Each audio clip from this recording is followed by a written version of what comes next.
Genesis chapter 31. Jacob flees from Laban. Now Jacob heard that the sons of Laban were saying, Jacob has taken all that was our father's, and from what was our father's he has gained all this wealth. And Jacob saw that Laban did not regard him with favor as before. Then the Lord said to Jacob, Return to the land of your fathers and to your kindred, and I will be with you. So Jacob sent and called Rachel and Leah into the field where his flock was, and said to them, I see that your father does not regard me with favor as he did before, but the God of my father has been with me.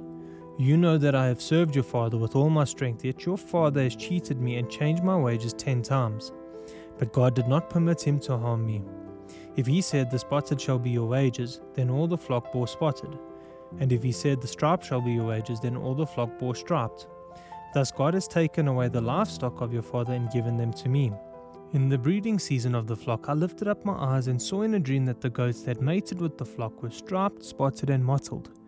Then the angel of God said to me in the dream, Jacob. And I said, Here I am. And he said, Lift up your eyes and see, all the goats that mate with the flock are striped, spotted, and mottled. For I have seen all that Laban is doing to you. I am the God of Bethel, where you anointed a pillar and made a vow to me. Now arise, go out from this land and return to the land of your kindred. Then Rachel and Leah answered and said to him, Is there any portion or inheritance left to us in our father's house? Are we not regarded by him as foreigners? For he has sold us, and he has indeed devoured our money. All the wealth that God has taken away from our father belongs to us and to our children. Now then, whatever God has said to you, do. So Jacob arose and set his sons and his wives on camels. He drove away all his livestock, all his property that he had gained, the livestock in his possession that he had acquired in Paddan Aram, to go to the land of Canaan to his father Isaac. Laban had gone to shear his sheep, and Rachel stole her father's household gods. And Jacob tricked Laban the Aramean by not telling him that he intended to flee. He fled with all that he had and arose and crossed the Euphrates and set his face toward the hill country of Gilead.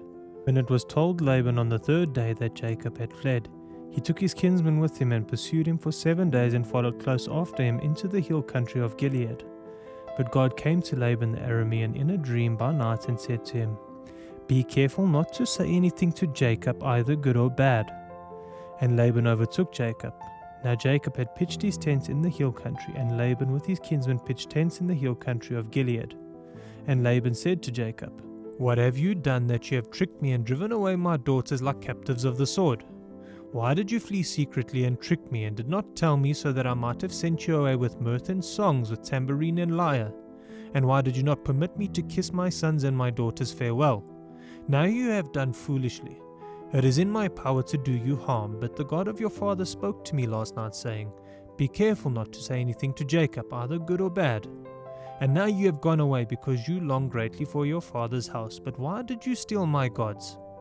Jacob answered and said to Laban, Because I was afraid, for I thought that you would take your daughters from me by force.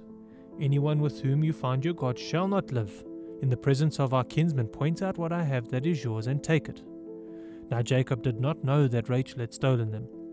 So Laban went into Jacob's tent, and into Leah's tent, and into the tent of the 2 female servants, but he did not find them. And he went out of Leah's tent and entered Rachel's. Now Rachel had taken the household gods and put them in the camel's saddle and sat on them. Laban felt all about the tent, but did not find them. And she said to her father, Let not my lord be angry that I cannot rise before you, for the way of woman is upon me.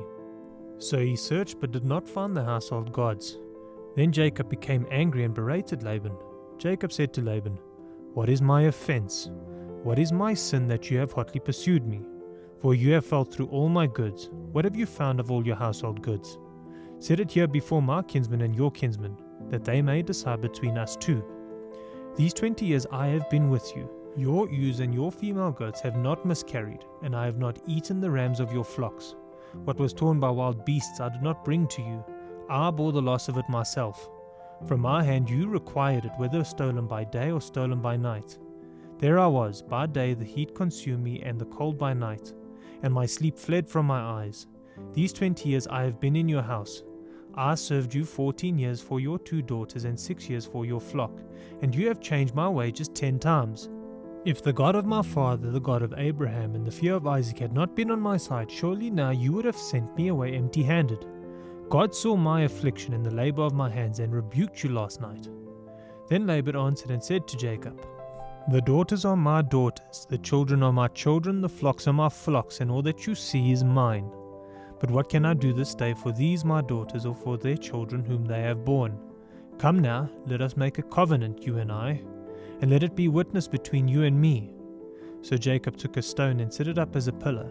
And Jacob said to his kinsmen, "Gather stones." And they took stones and made a heap, and they ate there by the heap. Laban called it Jegar-Sahadutha, but Jacob called it Gilead. Laban said, "This heap is a witness between you and me today." Therefore he named it Gilead and Mizpah, for he said, "The Lord watch between you and me, when we are out of one another's sight. If you oppress my daughters, or if you take wives besides my daughters, although no one is with us, see, God is witness between you and me." Then Laban said to Jacob, "See this heap and the pillar which I have set between you and me. This heap is a witness, and the pillar is a witness, that I will not pass over this heap to you, and you will not pass over this heap and this pillar to me, to do harm. The God of Abraham and the God of Nahor, the God of their father, judge between us." So Jacob swore by the fear of his father Isaac, and Jacob offered a sacrifice in the hill country, and called his kinsmen to eat bread. They ate bread and spent the night in the hill country. Early in the morning Laban arose and kissed his grandchildren and his daughters and blessed them. Then Laban departed and returned home.